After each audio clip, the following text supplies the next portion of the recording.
All right, so this week I worked on the competitor analysis gold key, and well, obviously I did the silver key too, but some of the things that are important to look at are the market standards. So things that are going on in the market that we need to emulate so that way our business is similar to the businesses around us and that we aren't overpricing products that could be bought cheaper from other businesses.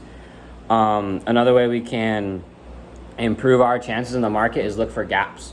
Look for things that other companies aren't doing that we can do to improve products or services.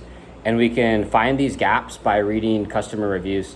We can read about things that they are not satisfied with, and they could be tiny little things that we could change to a certain product or service to meet these needs, and this will entice customers to want to use our product opposed to the competitors. And then it's also important to look for potential customers. Look for the types of people that are going to want to buy our product and try to appeal to that demographic, because it's really hard to create a new market. But if we look for markets that already exist, we can cater our products and services towards that market.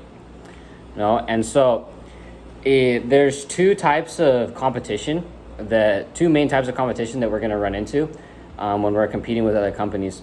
This is direct competition and indirect competition.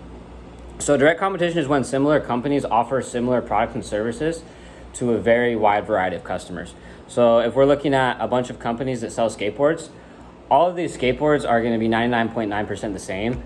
And the only difference is going to be the pro skateboarder's name on them and maybe the way they're painted and minor differences in shape. But the overall quality of the products is going to be all the same. And so that's why the majority of the customers are going to be the same types of people looking for the same product. So the company owners need to look for ways that they can stand out and be able to sell more product. The other type of competition is indirect competition. And this is when a variety of products and services are offered to the same customer base. So that's kind of what I talked about a little bit before, is when so many companies are trying to appeal to the same group of people. And this can create a lot of competition in a specific market. The other thing too is there's a lot of factors that we need to take into consideration as a business owner. And some of these factors are supplier power, buyer power, threat of substitution. So that's when we're threatened by other companies that potentially have cheaper prices or higher quality products that could run us out of business. The threat of new entrants, which is similar, is the threat of newer, more popular products coming in and taking out older companies and corporations that are, we could say, out to date. Competitive rivalry, which is competition of prices and things like that. So there's so many factors that we need to consider when creating a business or creating new products or services.